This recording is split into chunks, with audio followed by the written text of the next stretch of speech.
All right. So what do you do as CEO? My role is to make sure that all our team has the resources that they need in order to be able to deliver paper to the millions of students that we support. Wow, great. So I would assume you're extremely busy all the time. So thank you so much for taking the time out of your day.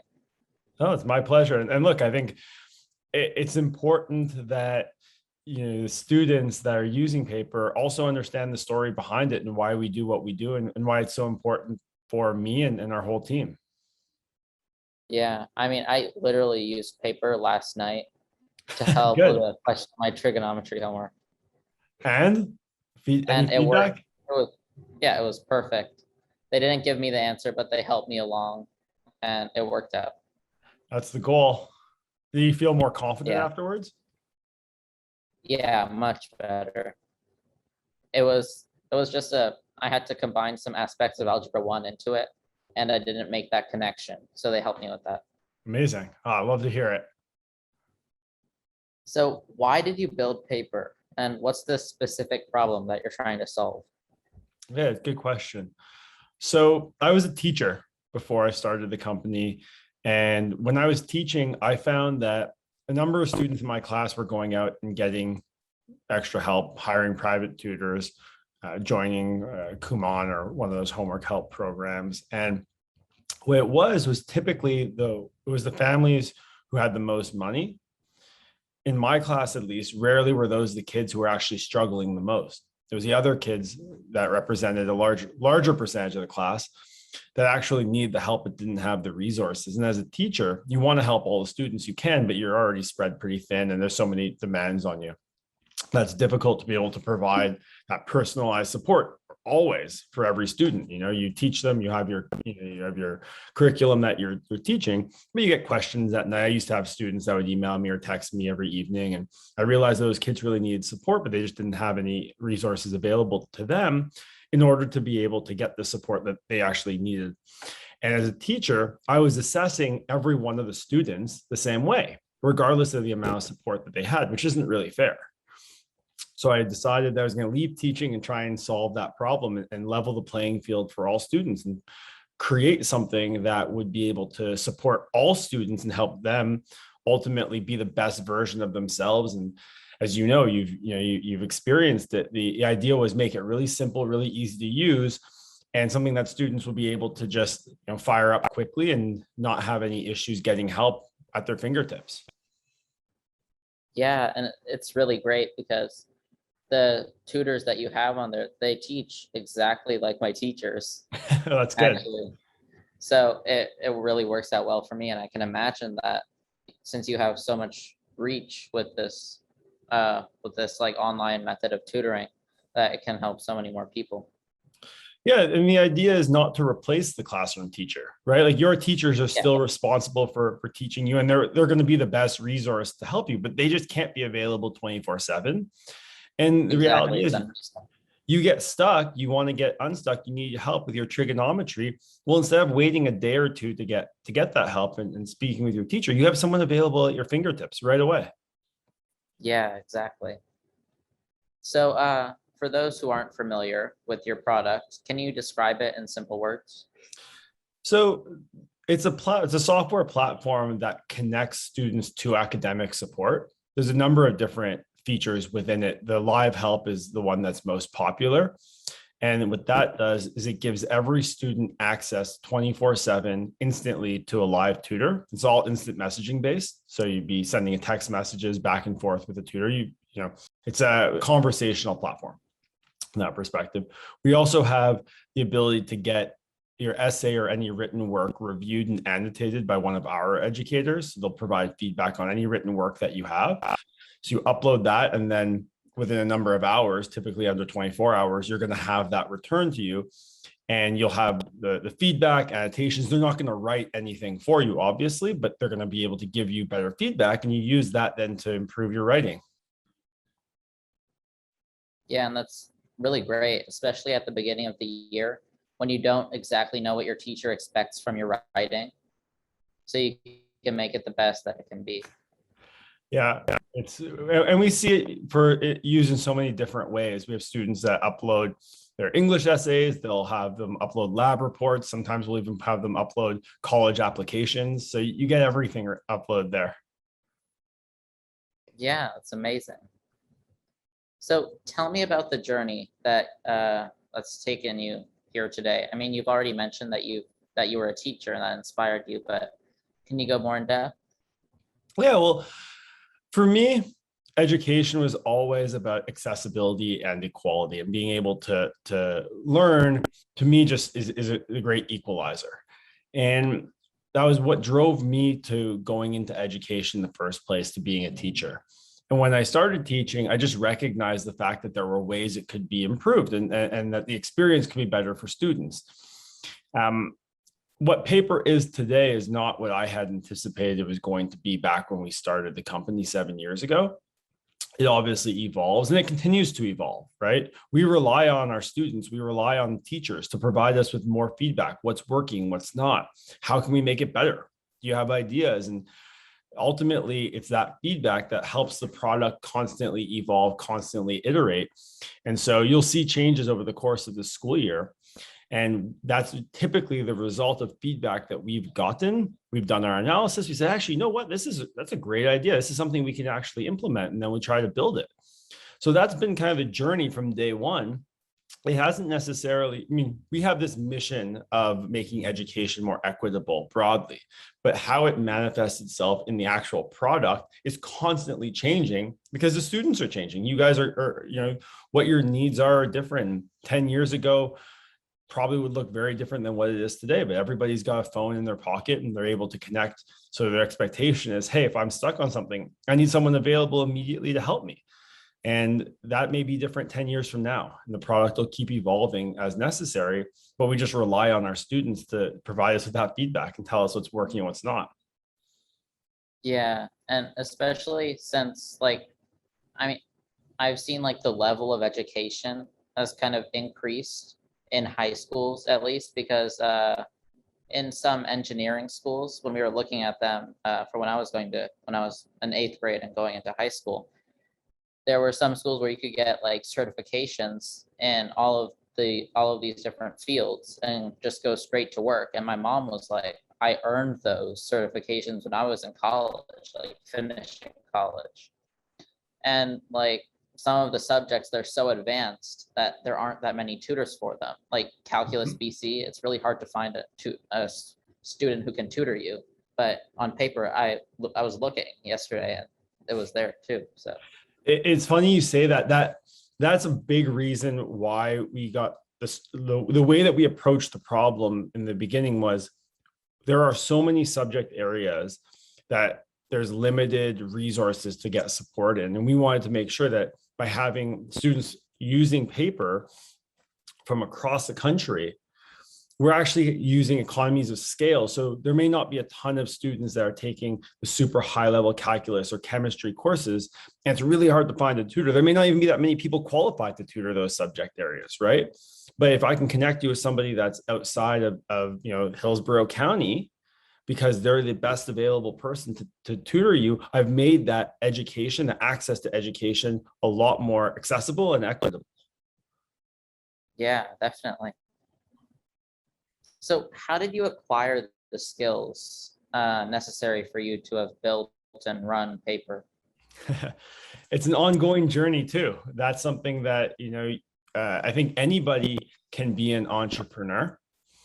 In order to be successful, you really have to do two things. You have to always be learning and questioning yourself and rethinking the way that you're doing things. Is there ways to be more efficient? And doing everything you can to try and keep pushing yourself. And again, it comes back to the idea of listening to your customers, listening to your users, and just trying to hear what their problems are and then solve those compelling problems. And the way you solve them might require some creativity, may require some iteration. But if you're focusing on that, that's key. And then the second piece of it is always be focused on delighting your customers, finding new ways that can bring them value above and beyond what their expectations are. And for me, the skills necessary to be an entrepreneur. You have to be passionate about what you're doing. Of course, if you're not passionate, it's very difficult because it's a hard thing to start a business and grow a business. But if you're passionate about it, it becomes a lot easier. And then constantly learning and trying to delight your customers, you do those things, you're going to be successful. It just takes time. Yeah, yeah, of course. So could you tell us a little bit about your upbringing and your own high school days? Sure. So I grew up, I went to public school for elementary school, and I switched over to a private school in high school. So I sort of saw both sides of it from that perspective. And I wasn't the best student by a mile. So I found I was engaged in school. I was involved in athletics and extracurriculars, but I wasn't necessarily the best student. And I felt because the way that the system had been set up, it wasn't optimized for somebody like me who actually found a lot of the material really interesting and sometimes really easy. But the way that I was being taught and being assessed didn't necessarily allow me to demonstrate the level of comprehension that I had of the material. Anyway, I wasn't necessarily the best student, but I was really engaged, and I really enjoyed high school personally. Like I thought it was a place where I made a lot of my lifelong friends. You win sports championships, you lose a lot of sports games. I was involved in all sorts of different things, and to me, it gave me an opportunity to have a very fond view of education. And I always looked at that's part of the reason why I wanted to be a teacher initially. It was like I had a great experience in school. It wasn't something that I loathed, despite the fact, I was probably a middle of the pack student academically. The actual experience was pretty fun. And I appreciated it. And so I wanted to become a teacher and give back in that sense. And then eventually sort of evolved into being a little bit more entrepreneurial. I was always a bit of an outside the box thinker. Again, part of the reason why I started the business was I had that creative component to me. I wanted to be entrepreneurial. And so it was just something that like my parents were both pretty entrepreneurial as well. And so you kind of pick up on some of these tendencies from them. And then when the opportunity came for me, I was sort of like, a little scared, to be honest. I still have imposter syndrome sometimes. I feel like I'm learning as I go. And I think that's a good thing. It keeps yourself challenged and you always want to improve. But it's a journey. Yeah, definitely. My own father, he's an entrepreneur too. He started. Okay, so you probably have a bit of those genes. Yeah. He started like a company similar to Zoom, actually, Okay. but like 20 years ahead of its time. Yeah. So he's timing is everything. Yeah, he's tried to pass down that influence to us. Do you have siblings? Me and my sister. Okay. So who are some of your role models growing up and still today?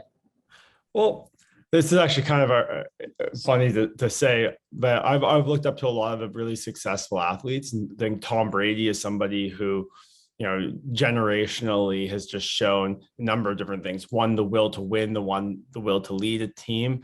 And then even now you see how he's progressed over time. He's gotten older, but he's just as good as he was in his prime because he's taking care of his body. He spends so much time focusing and reviewing on everything. No detail is too small to pay attention to.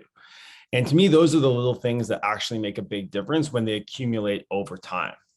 So that's definitely somebody who I look up to. There are a lot of different, like sports is an easy one to point to. And I think of more household names, it's typically athletes, but then, my father is someone who I've always looked up to, who I always felt like made the right decisions and, was a leader. And so that was someone who I think was a mentor to me, perhaps even, unknown to him, but everything he was doing, I sort of, you pick up on those mannerisms, like we were just saying before. You may not even recognize it, but you probably got some of that entrepreneurial gene just sort of built into everything that you're doing. Reaching out to me on LinkedIn is a good example of that, right? So not everyone would do that. And I have a ton of respect for that. So in terms of role models, Yeah, I definitely look up to Tom Brady quite a bit. I think, decision making on the field, off the field, somebody who really inspiring. So going off that, what are some of your hobbies and interests outside of work? Well, theme in all this, definitely sports. I'm competitive, so I play recreational hockey as a Canadian. That's, I think, a requirement.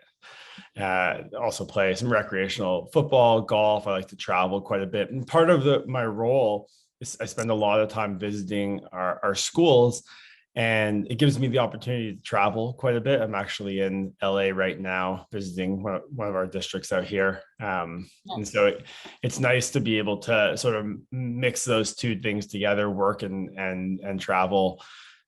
So I appreciate that. It can be tiring, obviously, as you imagine, but I love it. And, I think one of the things that I've realized over time is they talk a lot about work-life balance, and being able to have a work-life balance. To me, it's not really a matter of work-life balance, it's a matter of balance.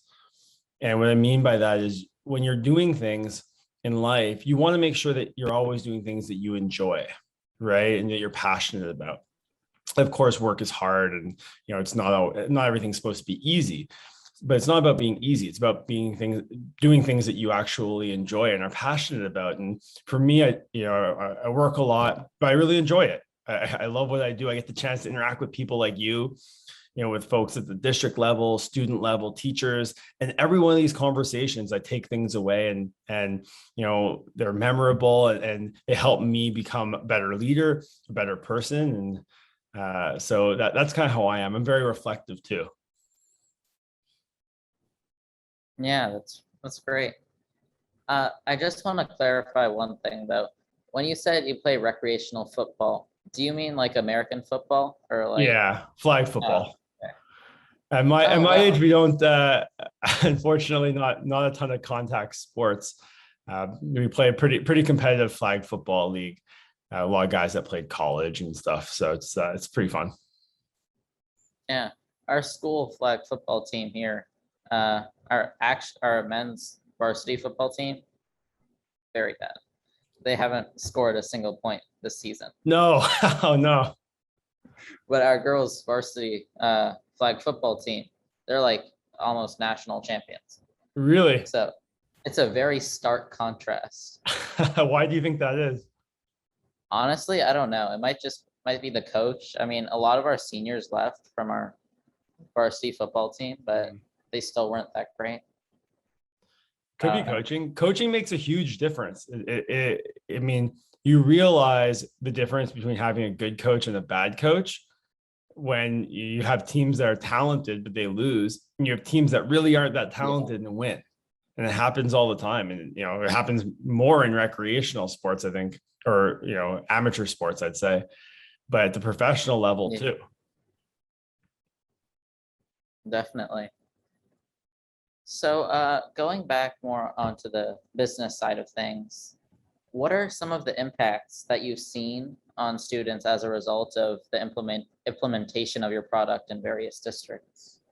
Yeah, well, that's a great question. You could probably answer it better than I could. as a student user, you would see some of the benefits. I think ultimately, the number one thing that we're trying to achieve with everything we do for students is to actually improve student confidence and academic confidence, right? We want students to feel that they know the material better, that they're more confident learner. You're just more motivated. You're going to be more resilient as a student.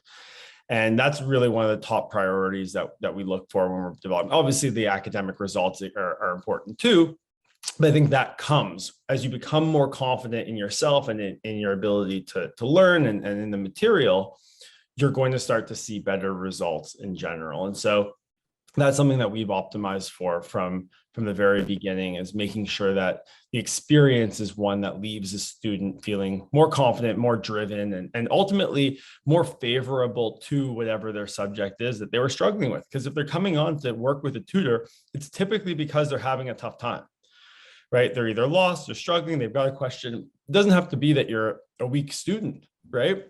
We all need help. People, they go on YouTube and watch tutorial videos on how to do things all the time. It's not a negative thing. It's just, we like to learn, and sometimes you run into roadblocks, and we want to make the experience as easy as possible for students. And so we see that a lot, and I get notes all the time from students, thanking our tutors for being patient with them and helping them. And those are the things that make this all really rewarding for me and for our whole team. Yeah, definitely. And yeah, like going back to the trigonometry homework from last night, none of my friends knew how to do that problem. I asked at least 15 people. Everyone said that they were just going to ask the math teacher in like 2 rotations and take the hit on the homework.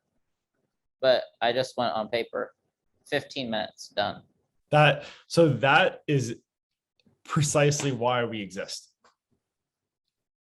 Yeah, it works out great. I love your product. Well, thank you. I mean, that's you have no idea how happy this makes me to hear that, because that's exactly the emotion that we want people to have. And ultimately what we want to have happen is, it's normal to get stuck. There's hard questions. It's part of learning, right? You hit, challenging pieces. And even if you're a strong math student, there's going to be areas that you're going to be struggling with, or you have questions on. It's the way it is. Having someone there that's just able to help you, and you get unstuck. And then my guess is you were probably able to get through all your homework in the end. And how long was your interaction? 20 minutes, half an hour? 15 minutes. It's amazing. Yeah, that's amazing. Yeah, it worked really well. So how has your company expanded after your 100 million round of funding? Well, to me, the financing was important because it was a announcement to the market that educational technology is something that the venture capital community is supportive of, and they see opportunity in. And I think if we look at how our education system is evolving quite rapidly right now, there's so many opportunities for companies like Paper to be able to support those changes. Schools are different now than they were 15 years ago when I was in high school. And so because of that, you need to be able to develop technology and adapt to what the students' needs are. So that capital is really, it shows the market that, a company like Paper is here to stay. We're not going anywhere. It's, we're an established brand and a growing brand. But the money is really an investment in educational technology broadly. Obviously, we're a conduit for all of that, but it's just, it shows the market what's actually, it shows the market that ed tech is something that the venture world is prepared to invest in. So what are your plans for the future? Keep helping students, keep supporting students and teachers, evolve the product. There's a number of different ways that we're exploring, expanding our offerings, try and support students in other areas that traditionally have been inequitable, areas that wealthier families have always been able to invest in solutions, and the masses haven't really been able to get that support. This summer, we launched something called Camp Paper. And the idea there was, really high quality summer after school weekend programming is really expensive and often cost prohibitive to so many kids. We developed a program called Camp Paper, which we ran throughout the summer, and it had live classes. There was all sorts of stuff from cooking to art to dance, whatever, free for students to participate in. And there are small classes, no more than 30 people. And they could participate in it for free, thanks to the school district being a Paper partner. And the idea there was, we knew that the students were looking for these types of things, and the districts are obviously supportive of that as well. But historically, they just haven't been able to provide it at scale, and they haven't been able to do it in a really equitable way. So when I think about what's next for us as an organization, it's to continue to grow, but to do it in partnership with the schools, to develop more features, more content, more things that help make everything more equitable ultimately.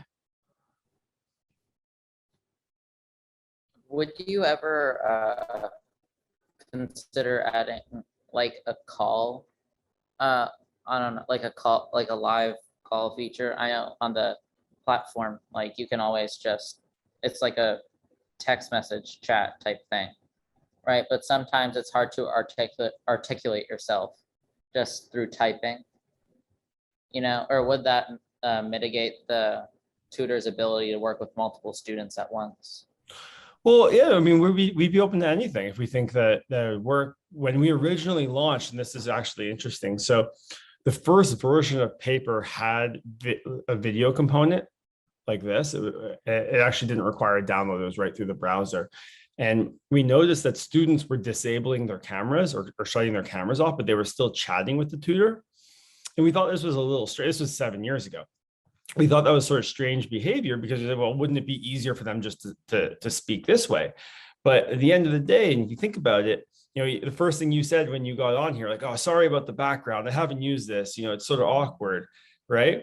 It's so much easier for you last night to be, at home, maybe you're in bed, you're sitting, in your room, whatever, and you're sending a message to somebody. It's far less invasive. And so we're obviously open to any of these ideas to bring it back. If students say, hey, we'd love the option to be able to have, to call the person, to have an audio conversation, we're open to that. Video too. It's more about what we think the students will actually want and what they will use. But I like that idea. I mean, we're open to everything. Nothing's off the table.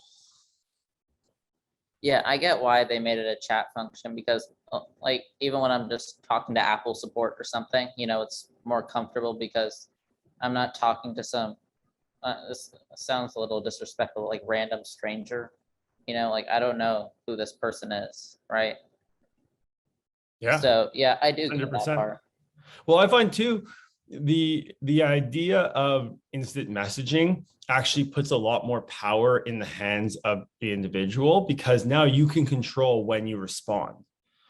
Right now we're having a conversation, where it's a back and forth dialogue, but when you're doing your homework, you might be moving on to the next question. You ask your question or you're walking through it. Our tutor is going to respond immediately, but you might choose to consume that in a minute or two. You might go get a snack. You might go to the washroom. Like, you may just break up that interaction a little bit the way you can't do that when it's a live communication. And from our perspective, being able to do that is actually a positive thing. We don't want you to have to be here in the moment right now if you don't want to be. Meanwhile, the tutor is going to respond immediately. So you're not waiting on them. It just puts a lot of power in the student's hands. Yeah, that's great. So how can the students reading this article help you in your mission? Well, definitely using paper is important. We want to make sure that, as you experience it, if you have feedback, thoughts, anything that can make it better, you can reach out anytime. We have a feedback button on the platform, but any ways that you think we can improve, we're all open to that. Definitely let your teachers know that you appreciate it. Let the district know that you appreciate it. I think for them, hearing those stories and knowing that students are actually using this and taking advantage of it and like it, because it's hard sometimes. When I was a teacher, I didn't necessarily always know what my students were going to like. I would teach a lesson and I thought it was going to be so perfect for them and they're all going to be fired up. And then you teach it and it kind of flops. And you're like, well, I wonder why that happened. And sometimes I'd kind of throw something together at the last second. And for whatever reason, it clicked with the students. And to me, it can be difficult to know what's going to work and what's not going to work. And so if we hear the feedback from the students directly, they say, hey, I love this. This is great. And even if it's not great, they say, hey, I used this and it didn't really do what I wanted it to or wasn't helpful. That's good too, right? It goes both ways. But as long as that feedback is coming and people are using it, we're committed to constantly improving. So definitely encourage you guys to talk about it and share feedback. And we really want to be viewed as a partner. We're here to support you. We're constantly learning and trying to get better too. All right, that's great. So do you have any advice for children hoping to become a part of your industry? Well, the one thing I'll say, not necessarily industry specific, but more entrepreneurial than anything, is the best time to start a business is right now. And the longer you wait, you're worried that you may not have the knowledge that you need or the skill set that you need. Trust me, you're never going to feel like you do, right? You're better off just jumping in. You're going to learn a whole lot really quickly. And, this is any type of business, right? Just sort of getting yourself out there, trying things. It helps identify a lot about you, your character, but do something that you're really passionate about, right? Don't do it for the money, do it because you actually enjoy it. And, if you are truly passionate about it, you're going to love every day.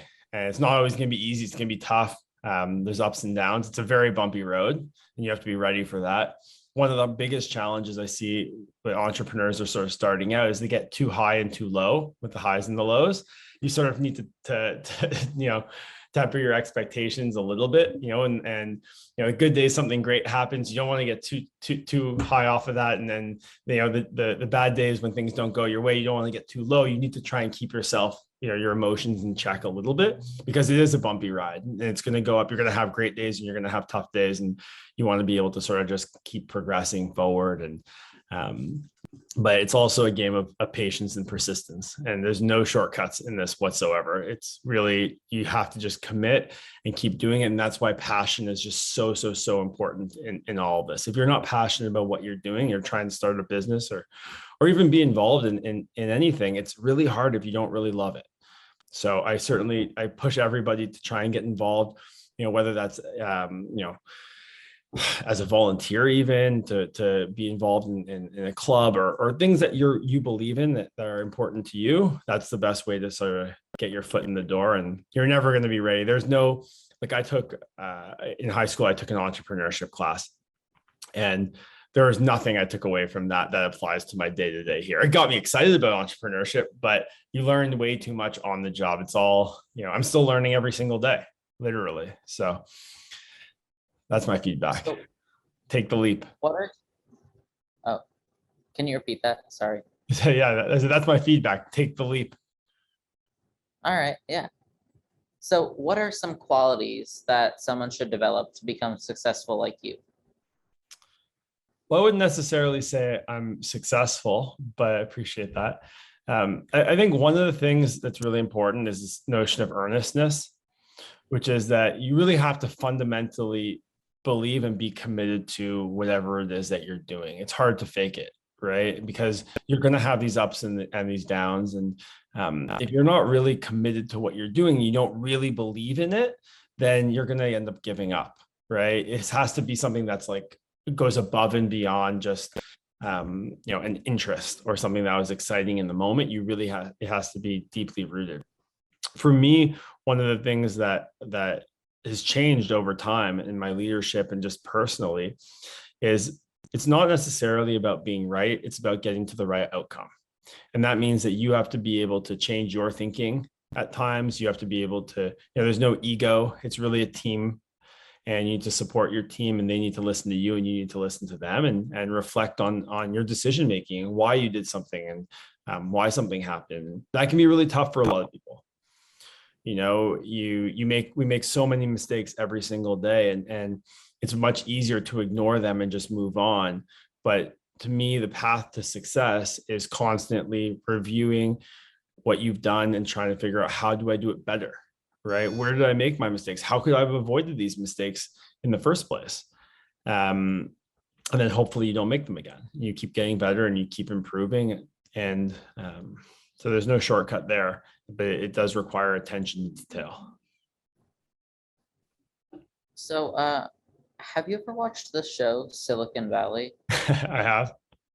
Yeah, that really, it kind of exemplifies your statement where you have to have belief in what you do, right? Because he went through 6 seasons, or Richard just went through 6 seasons of just turmoil and people coming after him and like losing investments and technology issues, but he stuck with it. Like he even left the company after they changed their mission to like FaceTiming or whatever. Right. Yeah. Well, So I'll say on the topic of Silicon Valley, so it's very much dramatized and over the top, but a lot of that is actually what goes on, right? This is HBO making a show out of it, and then there's a comedic aspect to it, but a lot of what goes on there is what happens in all businesses, especially in tech startups. It's blown out of proportion, as you can imagine, but it actually is a pretty good representation of some of the challenges that you'll face as an entrepreneur. You know, losing investment, things are going well, things are going bad. Like I used to watch the show because it was almost like comic relief from my day to day. You know, and like you can kind of relate to it, but at the same time, it's like, oh, this is so fake, so, you know, dramatic. But then you're like, well, it's kind of true. That is sort of how you're thinking. You know, it's well done. Like, it's entertaining, but it's not necessarily exactly what day to day looks like. Although the problems are pretty similar. Yeah. So that is the conclusion of my questions. Is there anything that I left out which you would like to add? Oh, this is great. I appreciate, obviously, you taking the time to do this. And I think for me, you know, just hearing the experience you've had on the platform is so encouraging, and you know, excited to see how this comes together, and encouraging other students to use paper and talk about it too, and give us the feedback. You know, I'd love to get a testimonial from you as well, just, you know, talking about your experience. And I think that could actually be valuable in all this, because it's one thing to hear it from me, you know, as a founder and CEO. It's another thing when you hear it from your peers and others around you, that they're like, hey, use this, that actually worked exactly as we had anticipated. So I appreciate that very much. And if there's other thoughts or ideas, you've already given me one here with the audio component, but if there's other stuff too, you know, don't hesitate to reach out. Yeah, for my story, I needed a quote from like another student who was using paper. I texted my friend and asked her to use it. 10 minutes later, she texts me back in all caps, "Oh my God, I love it so much. No It's way. so cool. I can I can finally get help on my micro homework for microeconomics." That is amazing. Yeah, it was great. This is, you're making my day. This is hearing this makes it all worthwhile. All right, well, I'll send you a finished version of the story later this week once I finish Perfect. it. And I don't know if this is too much to ask, but I saw that you have like a media page on your website where you have all of your media lists of all of the appearances that you've done and things written about your company. If you like the story, would it be possible for it to be included on there? Sure. I'd love that. I'd love to include it there. It's way more powerful to have students talking about this than to have Bloomberg or Wall Street Journal. That's great, but they're not the ones using this every single day and relying on it. It's way more powerful to hear it come from students directly. All right, and I'll submit it on paper to get it reviewed. Good idea. That's actually pretty good. You should include that in the story. Be like, hey, I uploaded this and got feedback on it. The tutor will probably be kind of confused, but it's worth it. All right. Well, thank you so much for doing this and taking the time out of your day. No problem. Appreciate it. All right. Bye. Take care.